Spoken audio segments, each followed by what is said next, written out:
Marathon Closed Alpha has officially ended. I got a code, I played it a bunch, and now I've got a lot of thoughts I want to unpack about my experience.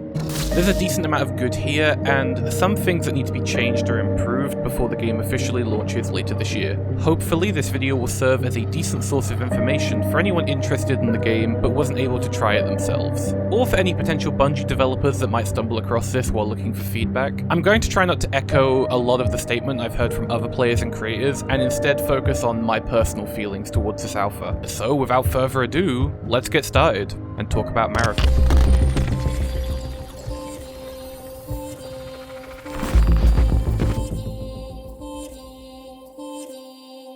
I think it's important to discuss this first because it's been unavoidable in both gameplay and marketing. The visuals and style are the first thing most players are going to notice. Love it or hate it, this game has an aesthetic that feels very unique both for Bungie and the extraction shooter genre. And personally, I'm a huge fan of the abstract, corporal minimalist vibe the game is going for, but I understand why it might rub others the wrong way. The art style itself seems to directly consider issues that often arise with these types of games, namely large download size, players reducing their graphical quality to spot enemies hiding in foliage, and enemies blending in with the environment. These are all common issues present in similar games, and Bungie seems aware of that when designing Marathon. With all that said, I still think the graphics and environments need some work. Indoor environments look incredible, especially areas soaked in strong lights and colours. They are drenched in atmosphere, with an unnerving sense that anything could be hiding in the shadows. But in comparison, the exteriors are bland and uninteresting, like the average day in England. Ah, fuck, it's Marathon! Now again, this does make it easier to spot targets from a distance.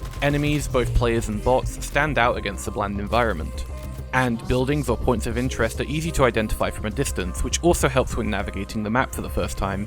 But the vast majority of your time will be spent outside. It's where most of the traversal and combat happens, so it's a bit of a shame that it looks so bland, especially when compared to a lot of the game's cinematic trailers. Lighting does a lot of the heavy lifting for the interiors, so I'd like to see the outdoor areas get the same treatment, especially with the dynamic weather system they've implemented into the game. Adding some bright sunny days or moody nights with dark blues could really keep things more interesting. Then again, most of this criticism falls towards the map perimeter, as Dire Marsh already has moody blue skies covered and visually looks a lot more complete. But I'm sure we'll see tweaks to both of the maps by the time launch comes around.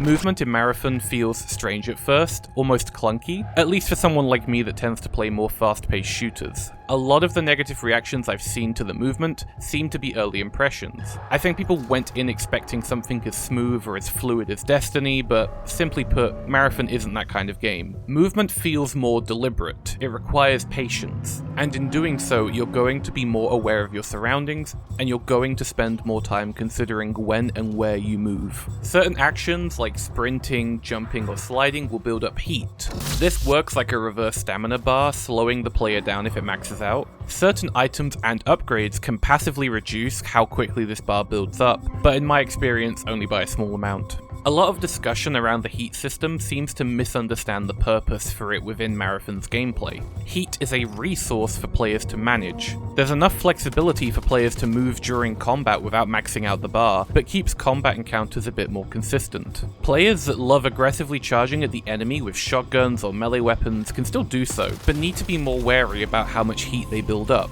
Alternatively, it makes retreating more difficult. Can you get to safety before your heat maxes out? And if you can, will enemy players be able to keep up?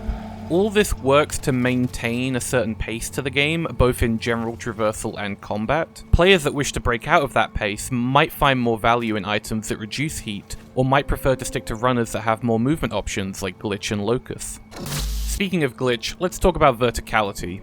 Something I wasn't expecting when I started playing is the amount of vertical movement the game not only allows, but encourages. Glitch excels at this thanks to her passive ability that allows her to double jump, but the inclusion of a mantle system and placement of climbable objects around the map allows other runners to climb up high too. The mantle is actually a lot more lenient than it is in Destiny 2. allowing players to easily grab ledges above their head. You can also grab ladders by jumping onto them, which along with the mantle can be used to entirely negate fall damage. Overall, I like the more methodical approach to movement. It feels more reminiscent of classic Halo, but with some of the modernization you'd expect to get carried over from Destiny. There's a bit more depth than I'd expected. And I think over time we're going to see more skilled players using movement and the environment to their advantage. I really like where it's at right now, but if Bungie wanted to make adjustments to make it more approachable to the wider community, I wouldn't be against it. Reducing the amount of heat that sprinting and sliding generates could be a good start to help ease players in. It doesn't need to be anything drastic, but it's an area I can see them adjusting over the next few months.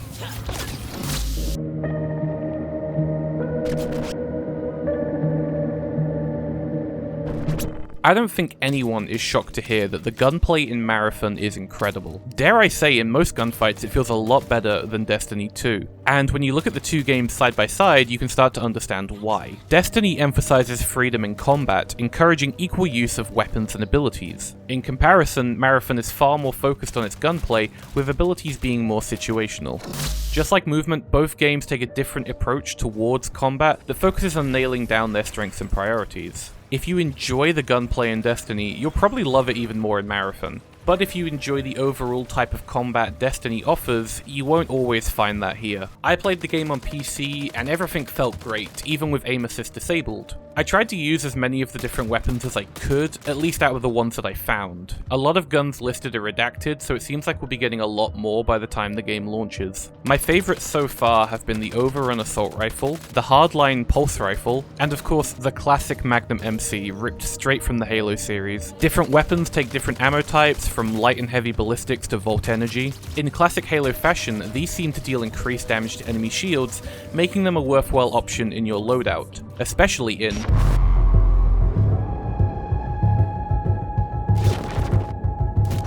Across Tau Ceti, there are many threats. The UESC can be found throughout both maps around points of interest. There's been a lot of talk about how deadly they are, and I don't fully disagree. If they catch you off guard or by yourself, they can wipe the floor with you. But since their placements around the map are so predictable, it's very easy to take most of them out before they can even react. This isn't necessarily a bad thing. The AI enemies are implemented as catalysts for engagement, rather than something to take your full attention. Every encounter with the UESC is given added weight by the possibility of other players getting drawn towards the noise, rather than the danger present in the combat itself.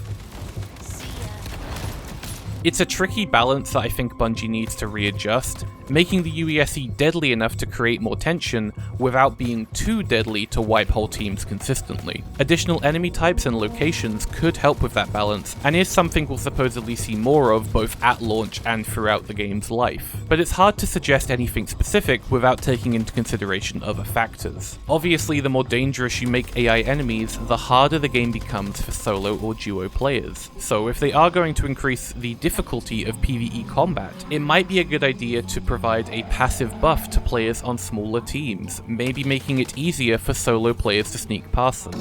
Anyone that's played a game that has both PvP and PvE core modes will know that sometimes decisions made for the benefit of one side are for the detriment of the other. And the same will be true for these changes in Marathon. So, let's talk about the other side.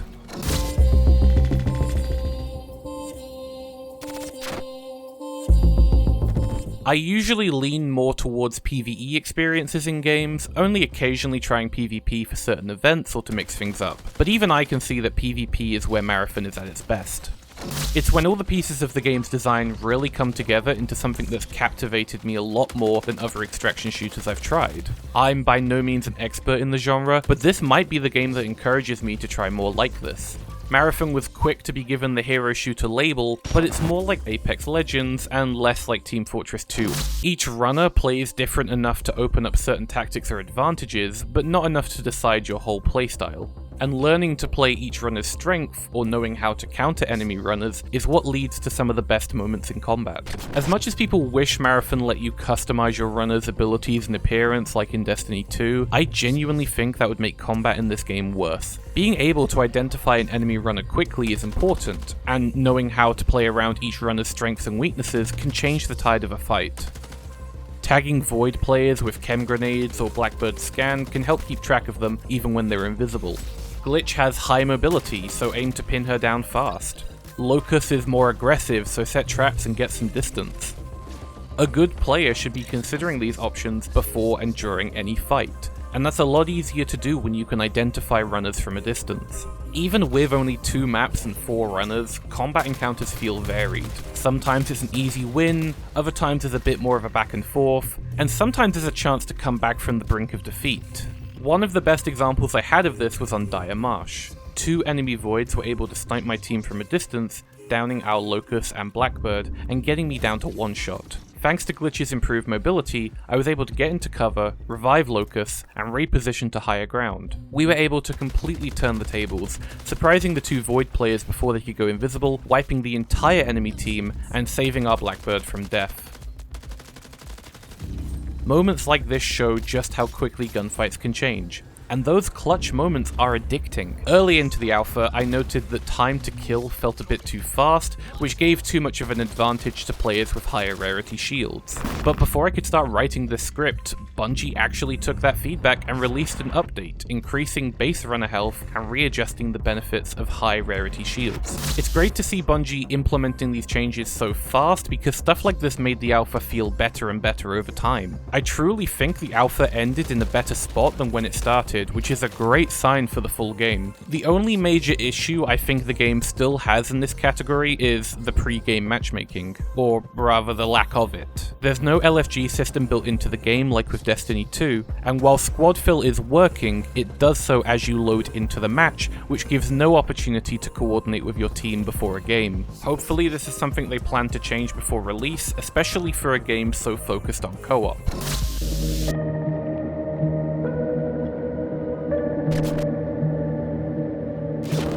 It did take me a while to get to grips with the loot, especially with how abstract some of the items are. There's a lot of different categories and requirements, and at first it can be easy to misunderstand what's worth grabbing and what's wasting space in your inventory. Materials are often found in certain areas on specific maps. These will be stored in your vault and can be sold for credits or used to buy upgrades with each faction. Some rarer materials, like synchronizers found on high-ranking UESC, will be shared among all teammates when extracting. Valuables are too easy to mistake for materials, which often led me to hoarding a bunch of junk that I thought was more important than it actually was. Valuables are sold for credits upon exfil and only hold monetary value. You can find lots of useful gear for your gun, including attachments for specific weapons, improving their performance and increasing their rarity. It wasn't always obvious from a glance if an attachment fit one of my weapons or where, but there are icons to help. It's just something I had to get used to, as it didn't always feel like the UI made it clear. There's also cores, implants, shields and backpacks, which will all buff your character in different ways while they are equipped. Now, obviously this is an extraction shooter,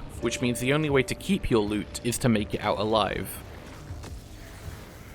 Everything I've mentioned so far can be lost if your team is wiped, so it's a good thing to keep a few spare weapons and upgrades stored in your vault just in case. All loot in your vault and inventory are automatically sorted into their own categories, allowing you to quickly manage your inventory once you've learned where everything goes. There's not many resources in-game to teach players about all of this. It's something players will just have to pick up over time, which can be off-putting. I think more experienced extraction shooter fans might pick it up a lot quicker than I did, but I'm not too sure if loot will offer the same depth or complexity as other games.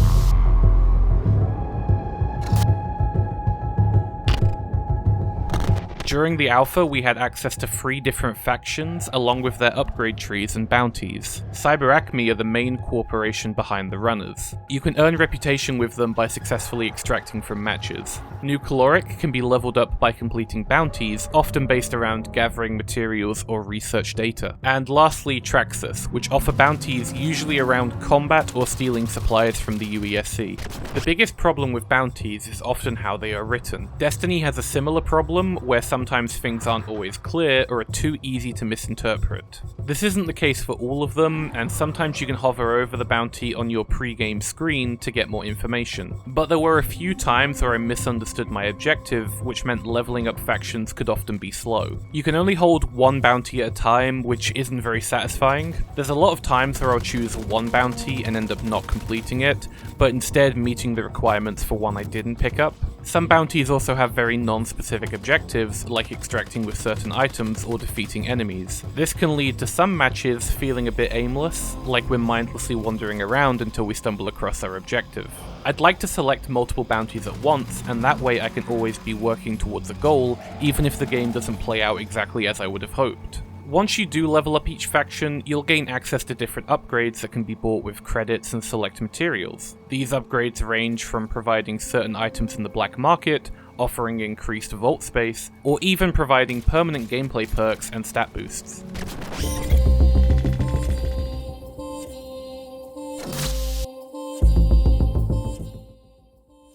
Overall, I think Marathon is in a good spot right now, but still needs some work. The core gameplay is great and will hopefully serve as a strong foundation for the complete game, but I still think it's lacking wider appeal. We don't have many official details on Marathon's endgame experience, which leaves it lacking anything to attract general audiences beyond brand recognition. I'm sure many fans of Bungie's PvP gameplay are going to love this game, but as it stands right now, I don't see its appeal to people that aren't already playing Destiny. Bungie have said they want Marathon to bring the extraction shooter genre into the mainstream, but it's having to compete with more and more games looking to do the same thing. Arc Raiders, another extraction shooter coming to console and PC, recently held a playtest of its own, and received a lot of positivity for its incredible graphics, Battlefront-style gameplay, and in-game events. Seeing multiple groups of players come together to fight a giant robot looks really cool, and in comparison, I'm yet to see if Marathon will offer anything similar. This problem is made worse by how inaccessible Marathon currently feels to newer players. Beyond a quick tutorial that covers the basics, the game doesn't really teach the player much about its deeper mechanics and systems. Destiny has had a similar issue for years. I hope Marathon can launch with an alternate mode or safe space for players to get their grips with its many systems and try different weapons before they risk losing it all in real matches. Even with this being an alpha, this should be addressed by Bungie sooner rather than later. The other main issue is the price. Although the exact amount has not been confirmed, Bungie have said this is a paid product, most likely somewhere around $20 to $30. This has put a lot of people off as they expected this to be a free-to-play experience. And even though this entry price will give players access to the base game and future content, it's a lot harder to sell people on a live service experience without being clear about what that service entails. However, I do understand why Bungie are selling this product. The Cycle Frontiers is another sci-fi extraction shooter that was very popular for a while. And like people expected Marathon to be, the Cycle was free to play. So why can't you play the Cycle today? Well, because it was a free game, it was quickly infested with cheaters and hackers. And because death is so important in an extraction shooter, it led to many people losing their gear and quitting, eventually leading to the game's shutdown. So while paying for Marathon might sound off-putting to many people, it is also off-putting to a lot of cheaters, especially with how ridiculously strict Bungie has been in the past. Right now, the game might struggle to grab the attention of hardcore extraction shooter fans, and lacks the necessary onboarding to attract a wider casual audience. But Marathon is showing a lot of potential with its core gameplay, and as information about the endgame is revealed and more feedback is implemented, I think this is a game that will easily find its footing and audience by the time September rolls around.